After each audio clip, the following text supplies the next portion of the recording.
Good morning বন্ধুরা। তো মেয়ে স্কুলে যাবে, তার জন্য টিফিন করে দিচ্ছি। আজ করেছি ম্যাগি, শুকনো শুকনো করে ম্যাগিটা করে দিচ্ছি, ম্যাগি মশলা। তাই চামচটা দিচ্ছি খাওয়ার সুবিধার জন্যে। মেয়ে রেডি হয়ে গেছে স্কুলে যাওয়ার জন্যে। টাটা করে দাও। চলে এসেছি বন্ধুরা, সব কাজ সেরে। এখন জামা কাপড় কাচবো। আজকে কত জামা কাপড় পরেছে দেখো বন্ধুরা। তো মিস্ত্রি কদিন হচ্ছিলো বলে কাচেনি, দিতে অসুবিধা। নিচে তৈরিতেও দেওয়া হবে না, যাবে না। আবার ওপরের দড়িতেও দেওয়া যাচ্ছে না, রঙের কাজ হচ্ছে বলে। তা মিস্ত্রি আজকের আসবে না, তা সব আজকের কেটে নেবো।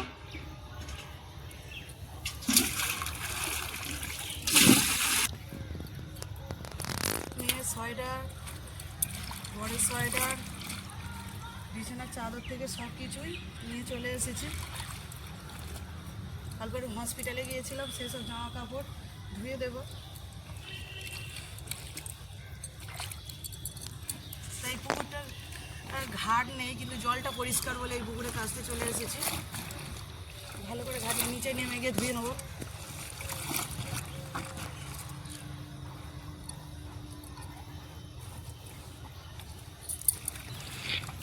ভিজানো কমপ্লিট হয়ে গেছে বন্ধুরা, তো এবারে কেচে নেবো।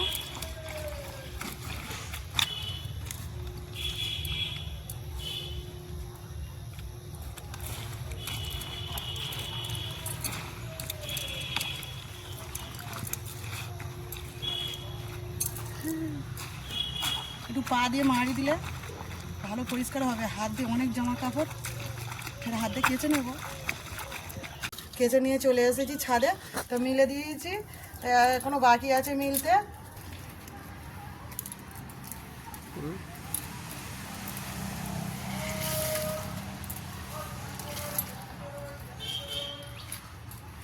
ছাদে তো মিস্ত্রি কাজ করেছে, তার যন্ত্রপাতি সব রেখে গেছে, আজকে আসবে না। তো মিলে দেওয়া কমপ্লিট হয়ে গেছে। আর এদিকে দেখো আমাদের আতপ চাল ধুয়ে ছাদে মিলে দেওয়া হয়েছে। তারপরে এইগুলো সব এই কটা মেশিনে যাবে। আর তারপর কিছু চাল আমরা হাতে গুঁড়ো করবো, যেগুলো হাতে গুঁড়ো করলে হবে। কতটা পরিষ্কার হয়ে গেছে। জামা তো মিলে দেওয়া হয়ে গেল। তা এদিকে নুনুর বাবা চা করেছে, আমি করার টাইম পাইনি বলে করেছে লাল চা। তা আমি বাটি করে নিয়ে চলে এসেছি, সঙ্গে আছে পাউরুটি। তো মাকে দিয়েছি বিস্কুট চা। আমাদের অর্জুনটা খেলা করছে, অর্জুনটা খুব খেলা করছে, চারিদিকে ছটপট করছে, আবার গালে দিচ্ছে, যেটা পাচ্ছে সেটাই গালে দিচ্ছে। সবে অল্প অল্প করে হাঁটতে শিখেছে, কাপড় জামা খেয়েছে, ঠান্ডা লেগেছে বন্ধুরা। তো গরম গরম চা খাচ্ছি। কারা কারা খাবে গরম গরম চা, চলে এসো।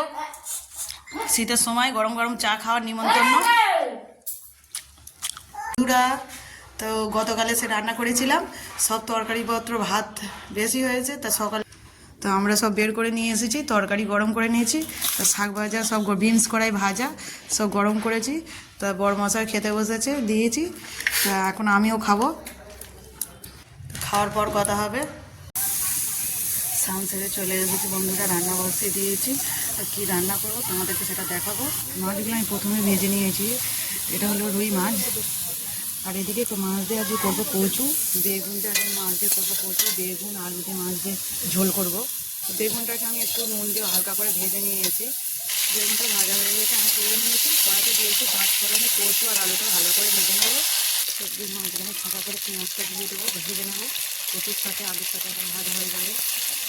কচু আলু ভাজা হয়ে গেছে, বেগুনটা দিয়েছি, তার সঙ্গে দিয়েছি আদা জিরে বাটা, সামান্য হলুদ দিয়েছি, কষে নেবো ভালো করে। তরকারিটা কষানো হয়েছে, তো আমি জল ঢেলে দিয়েছি। 3টে আলু ছাড়িয়ে নিয়েছি, ভাতের সাথে দিয়ে দেবো। বাগান থেকে পালং শাক তুলে এনেছি, কেটে নেব। পালং শাকগুলো কচি কচি পালং শাক বাগান থেকে তুলে এনেছি। আজকে করবো পালং শাক সেদ্ধ করবো, আলু ভাতে থাসবো। শীতকালে বন্ধুরা স্নান করে যদি রান্নাঘরে 19 সালে বসা যায়, গা গরম হয়ে যাবে, ঠান্ডা আর মনে হবে না যে ঠান্ডা লাগছে। এদিকে তরকারিটা ফুটে গেছে, তো ভেজে রাখা মাছগুলো দিয়ে দেবো। আলুগুলো সব সেদ্ধ হয়ে গেছে, কচুগুলো। তো এটা ফুটে গেলে নামিয়ে নেবো মাছটা। এদিকে মেয়ে স্কুল থেকে বাড়ি চলে এসেছে। ড্রেস খুলে নাও। ওদিকে মা পুজো দিতে শুরু করে দিয়েছে। তরকারিটা হয়ে যেতে আমি নামিয়ে নিয়েছি। এদিকে কড়াইতে পালং শাকটা সেদ্ধ করতে দিয়েছি। চলে এসেছি, তো যে পালং শাক সেদ্ধ করেছিলাম সেটা মাখিয়েছি। আমিও নিয়েছি, ওর বাবাকেও দিয়েছি, তা মেয়েকে দিয়েছি, অল্প করে খেতে চাইছে না। তা এদিকে ও কার্টুন দেখে দেখে ভাত খাচ্ছে। তরকারিটা নিয়ে চলে এসেছি, একসাথে বসে খাওয়া হবে।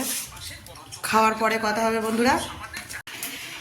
আমার খাওয়া হয়ে গেছে, তো মেয়েদের এখনও খাওয়া হয়নি। তো মেয়েরা এখনও খাচ্ছে, নিমিষও ভাত খাচ্ছে। মেয়ে কার্টুন দেখে খাচ্ছে বলে দেরি হচ্ছে। পরে আবার কথা হবে বন্ধুরা, টাটা।